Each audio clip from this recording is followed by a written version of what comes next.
I'm in our blast booth, and we do all kinds of different stuff in here. It's 18 foot wide, 15 foot tall by 50 foot long, so pretty much everything will fit in here.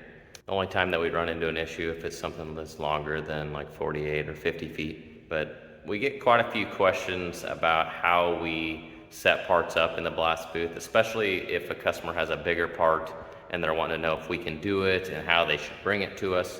We do big metal weldments, we do car bodies, we do lawn furniture and wheels. The smaller the part is, the easier it is to handle, and there's usually not very many questions about how we're going to be handling it because it's so small.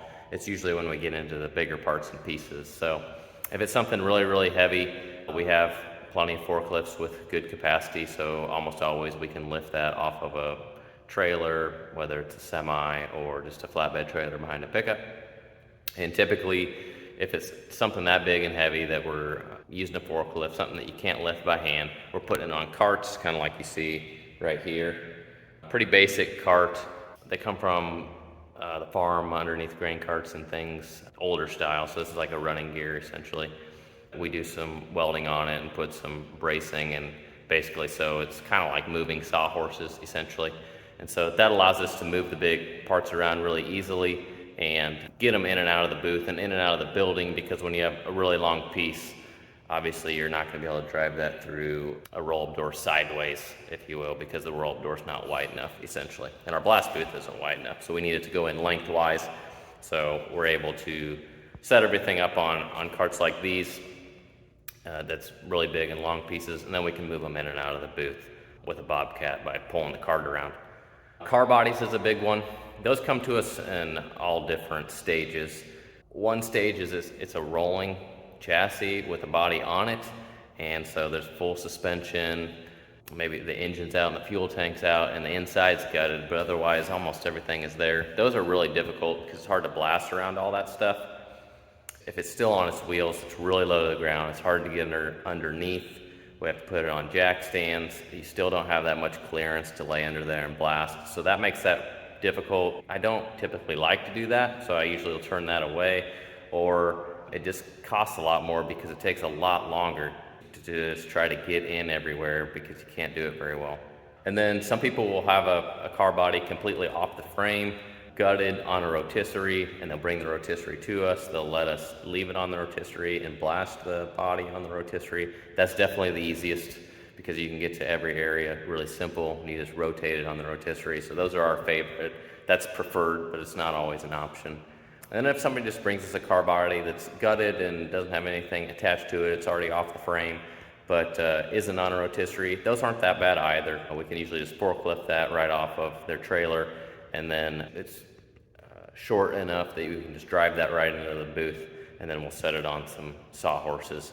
If you're thinking about little tiny sawhorses that you might do woodworking on, ours are a little bit bigger and more heavy duty and made out of metal, obviously, because they would just disintegrate if they're made out of wood. And then sometimes if it's just a weird, awkward piece that you can't put up on a cart, you can't put on sawhorses, sometimes we just end up setting it on the floor and blasting it right on the floor.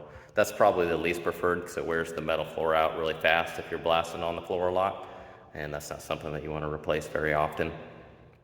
And also it's just harder to blast something that's down on the floor because you're having to bend over the whole time or be down on your knees, and it takes longer and harder on the operator essentially. Little tiny parts and pieces, that's another one that comes up. People don't realize how much pressure and how big of a blast hose that we have and how much volume of air is coming out.